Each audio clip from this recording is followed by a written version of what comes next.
moving right along. The next weapon is the Mine Thrower. A prototype weapon made by Umbrella's armament department. It uses special bullets equipped with a sensor. Alright, now this weapon has a special feature. Now, normally, when you fire a mine, it takes a little while for the mine to explode after contact. Now, if you beat Nemesis for the 7th time, after unlocking an assault rifle with infinite ammo in Mercenaries mode, you unlock an infinite ammo case. Now, if you combine that infinite ammo case with a mine thrower, it unlocks special bullets for it that can only be used if it has infinite ammo. I will show you that after I show you it normally. So here's the mine thrower normally.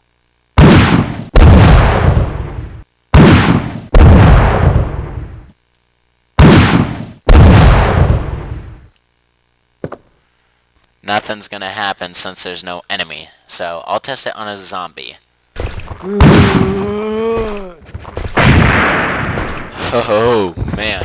Alright, before I show you the special version of it, let me point out that there is no reload animation on the mine thrower. I've looked, there is no reload animation, trust me. So here's the mine thrower enhanced. A mine thrower loaded with special bullets that have auto trace feature.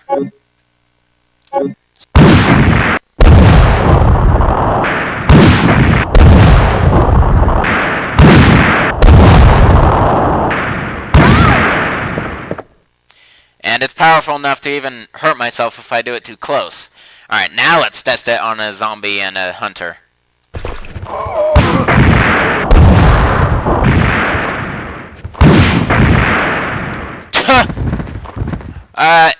Sometimes it won't explode on the first hit. It can go through enemies and target others.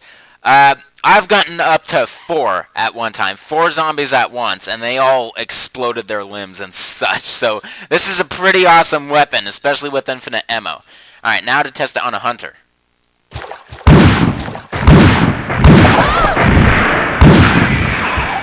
That took 3 shots.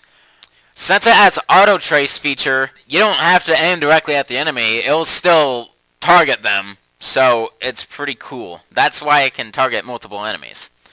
Alright, that's it for the mine thrower. Now for the next weapon. The assault rifle. A quick note, Carlos has this weapon as a default, but there's 3 ways to get it with Jill.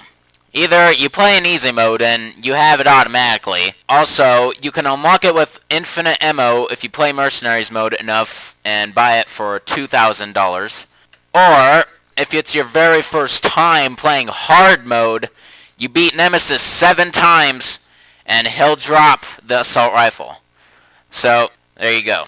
And the only way, which is stupid, the only way to get the reload animation if you really care is you have to play in easy mode, because that's the only time they lend ammo, right here, AR bullets. But anyway, let's get to reviewing it. M4A1 Assault Rifle. The gun is set in auto mode. It uses 5.56mm NATO rounds. Alright. Another thing, this weapon has an auto and a manual mode. Auto is just straight automatic fire. Manual mode is like a 3-bullet burst. So, first I'll test it in manual mode.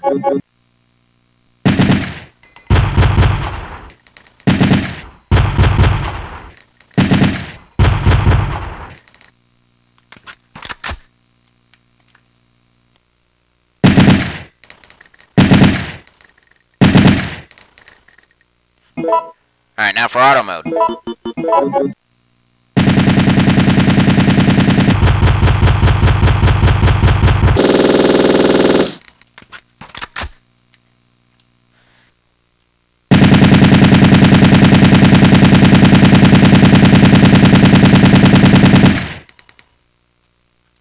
Alright, since I did it here so I can let you see the reload animation, there's no really big enemy to test this on, so I'm going to leave the enemy testing to Carlos.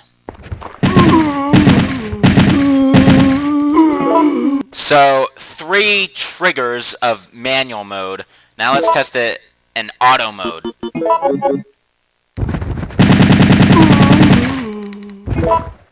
Alright, for that one zombie that fell, I kind of overused some bullets, so I'm going to make an estimated guess that I used 4%, because I'm pretty sure I had 61 when that zombie went down, and I started with 65. So that took 4% for a standard zombie. Alright, and I'm going to test auto mode on a hunter. I'm not going to test manual mode, no way.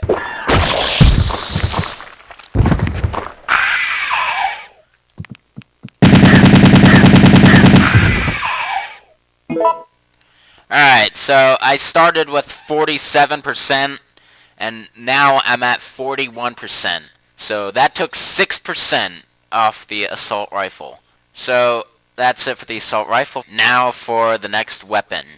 Alright, the next weapon is the Gatling Gun.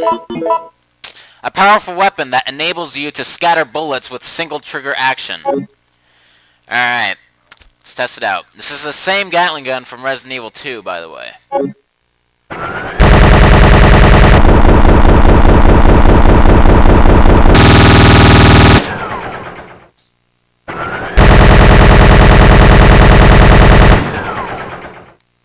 As you can see. Alright, now to test it on a zombie and hunter.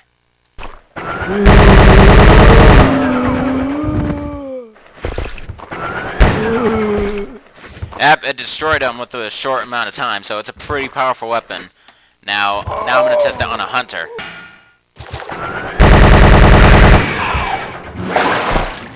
That didn't take long. So, overall, if you're really a rookie, then this weapon's a good weapon to use throughout the entire game, once you unlock it. By the way, to get the Gatling Gun, you have to play Mercenaries enough to where you have $3,000 and purchase it. And that's it for the Gatling Gun. Now for the final weapon of the game, the Rocket Launcher. To get this weapon, you can either find it at the very end of the game, or you can get it with infinite ammo if you play Mercenaries enough to get $4,000. Alright, so here it is.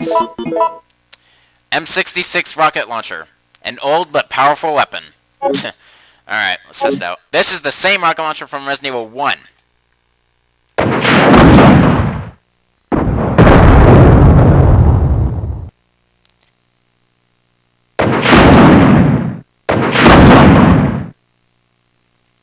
Alright, now once again, for laughs, I'm going to do it against a zombie.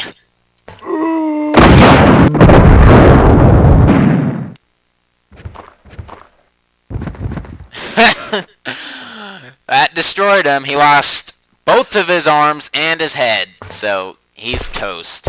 Alright, now for our hunter, even though anything can go down in one shot except bosses. I'll just tell you that right now.